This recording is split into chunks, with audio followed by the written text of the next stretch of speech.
thank you for joining us today. Welcome to the Waves of Wisdom, where we explore spirituality, consciousness, and the deeper journeys to shape our lives.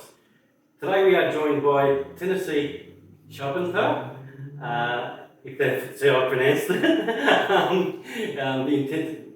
She's a beautiful teacher, artistic, and beautiful creator of the mystical journey, Oracle deck. She's a French graphics designer from Paris. Tennessee has travelled all around Australia, New Zealand, US, and all over the place for global festivals. And this has helped shape her artistic style. But now she's based in Melbourne, where we're here. It blends her work with visionary art and symbolism and subconscious, and encouraging people around the world with their inner voice. We welcome Tennessee. Welcome to the show. Thank you for having me. No worries. I just wanted to ask, how did you get to Melbourne from Paris, doing graphic school and art in Paris, which is pretty big? How did you get to Melbourne? To Melbourne. Yeah. So it was 15 years ago, which is quite a long time ago. Yeah.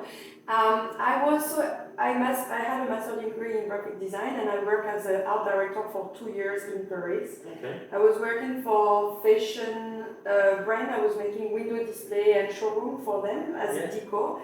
It was really fun, but I just one day I was like, is this it? Is this my life? Am I going to be 50 years old and look at my life and be like just an art director in a graphic? I wanted more. And in 2009, I went to a festival called Nowhere Festival, and I met someone who talked to me about working holiday visa. And I was like, there was 5 different countries, and the one that I really liked the most was Australia, because the cliche, further away from France, but also sunny. There was New Zealand, but I was like, New Zealand's not going to be maybe as sunny, so I want to go to Australia. So I really took a leap of faith and went to Melbourne. I actually arrived in Sydney.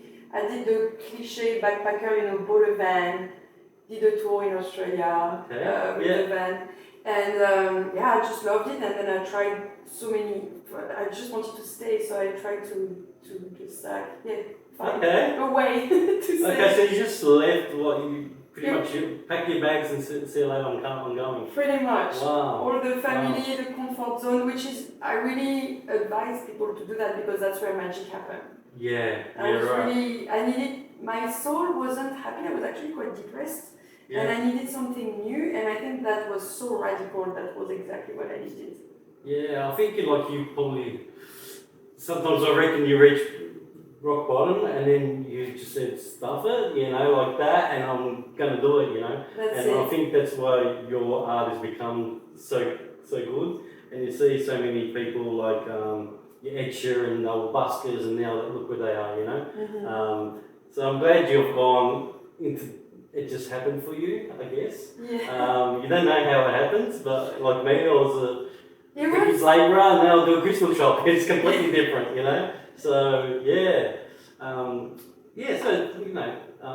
I hope everything goes well for you and all your art keeps going the way you should, Thank you. Yeah. So how would you say you really got into like your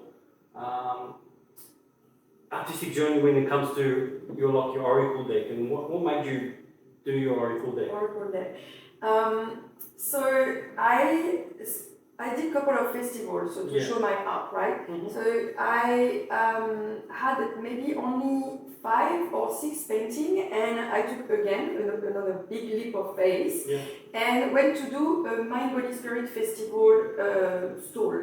Yeah. But that was a very expensive stall at the time for me. It was, I remember it was something like $1,500 for a little square, and they called me, they said, you can have the stall if you want, and I was like, wow, that was exactly what was on my bank account, and I was like, I don't know, it's really, it's a really big thing, and I was like, you know what, I think I need to do it, because if I don't try it, nothing's gonna happen anyway, and I wanted to just give it a go.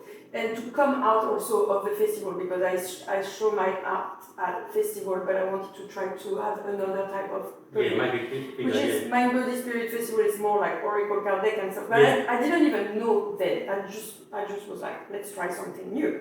Mm-hmm. And with my 8 paintings, I had there was Blue Angel and Rockwood Publishing who were exhibiting at that festival. Yeah. And they both approached me and they say, wow, you have it's really nice art. Have you ever thought doing Oracle card deck? Yeah. And I was like, I had only one deck who got offered to me a couple of years before, but never thought at all doing it. And Rockwood was like, we haven't. Okay, so you really had published your own one, or did you ever do it, or was it just from your paintings? What do you mean, sorry? So they did the Oracle deck. Did you already have cards made up, or no. did you just from your artwork? Yeah, no. So they saw that 8 piece and they said, well, we need 36 piece to make a deck. Okay. Yeah. What do you have? I'm like, I have 8. They're like, well, can you make 36 in a year? And I'm like, maybe, I don't know. I mean, deadlines is good for artists. We need deadlines. We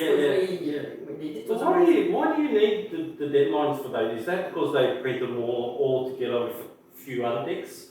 I'm not quite sure. Well, I think they need to, first of all, have an idea of what I'm going to talk about. Then they need to show it to England, America, find the markets. And then there is 1 year of publication between the moment I give them the illustration to the moment they publish it.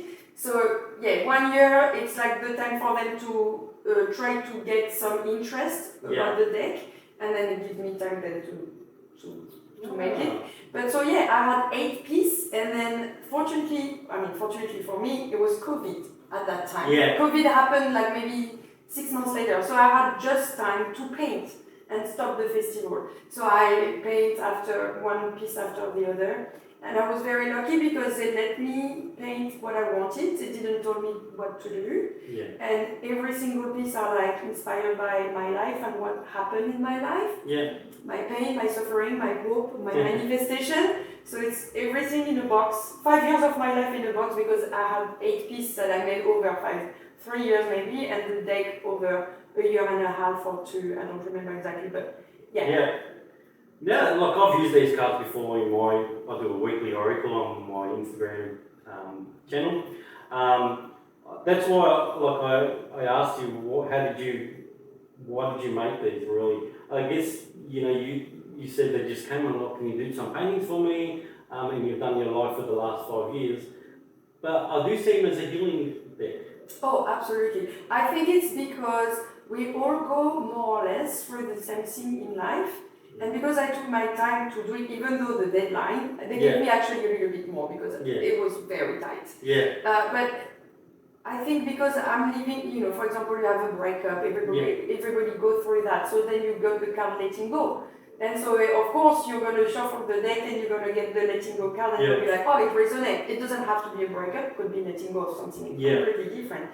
But I think that's why they are so magic, is because we are all connected. We're all doing the same thing, or not the same thing, but we are living the same pain, suffering, or hope. And so probably that's why they are working like that. There you go. Yeah, I just find it, I don't know, when I was writing, I just pick a picture sometimes. I don't even go through the book, I just do it my own way.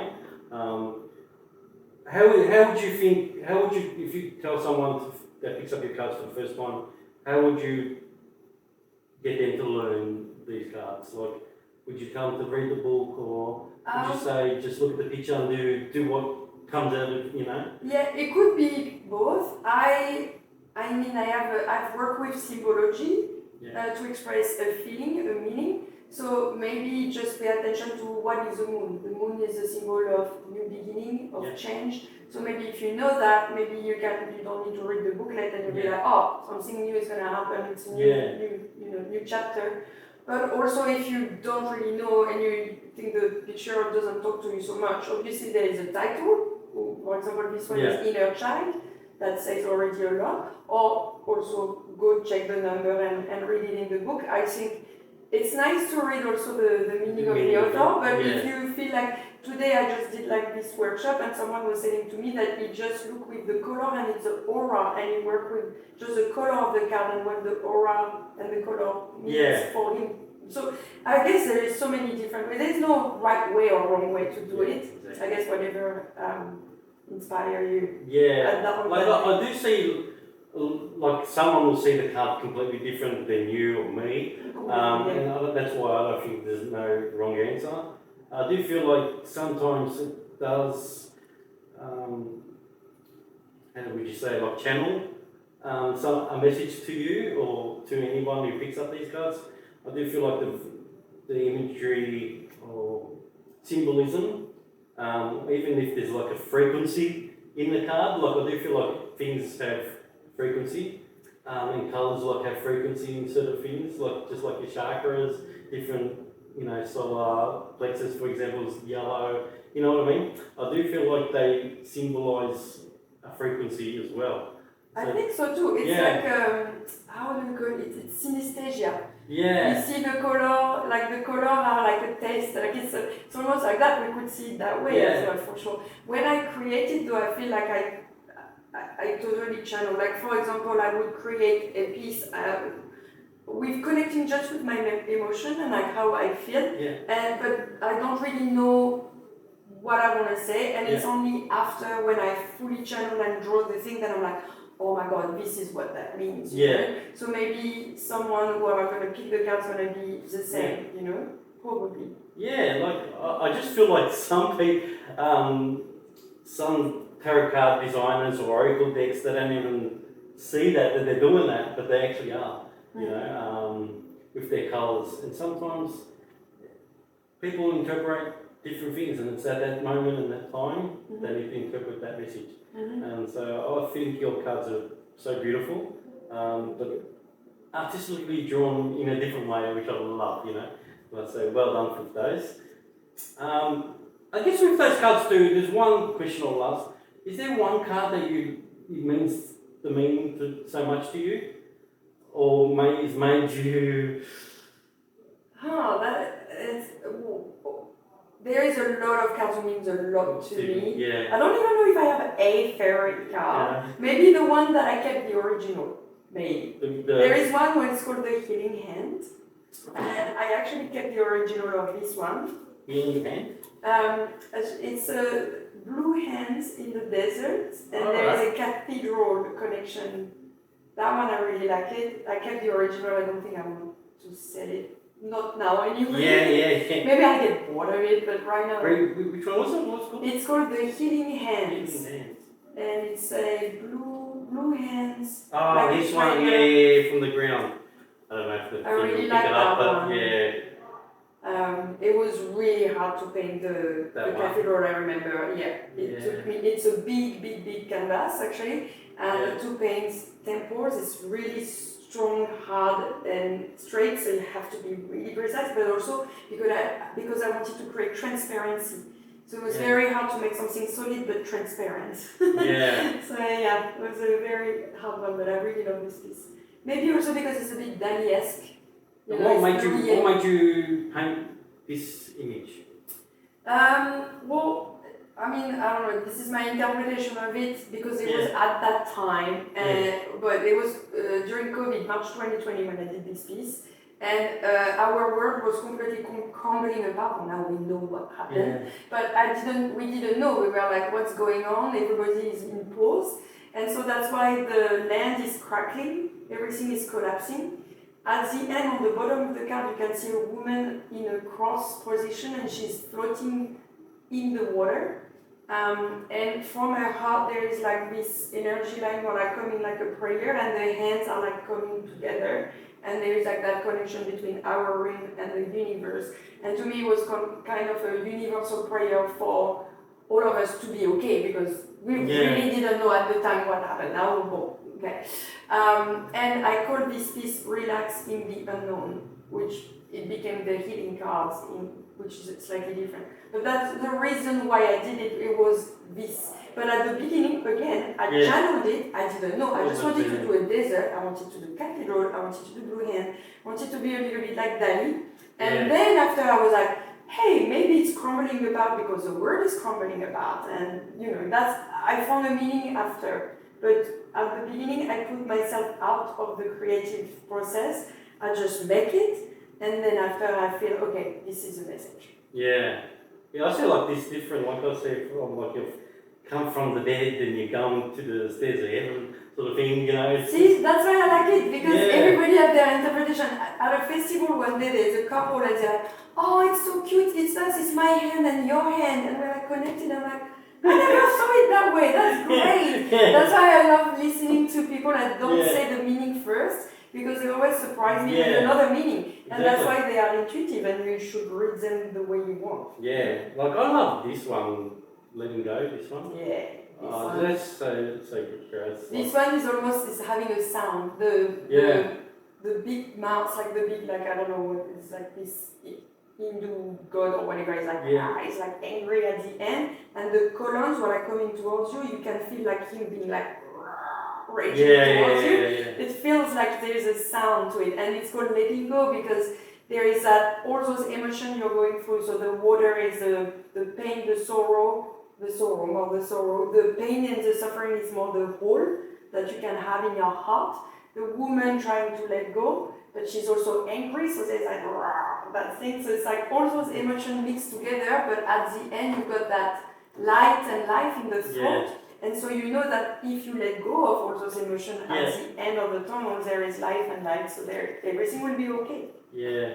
So like I said that, as maybe it was you once upon a time as well. Drifting away. Everything is about me. I'm living in France, I'm going to Australia, like you can just see that on you. Oh yeah, and the little boat is like the emotional luggage, so it's what you need to let go of. Yeah, exactly. Yeah. Oh, nice.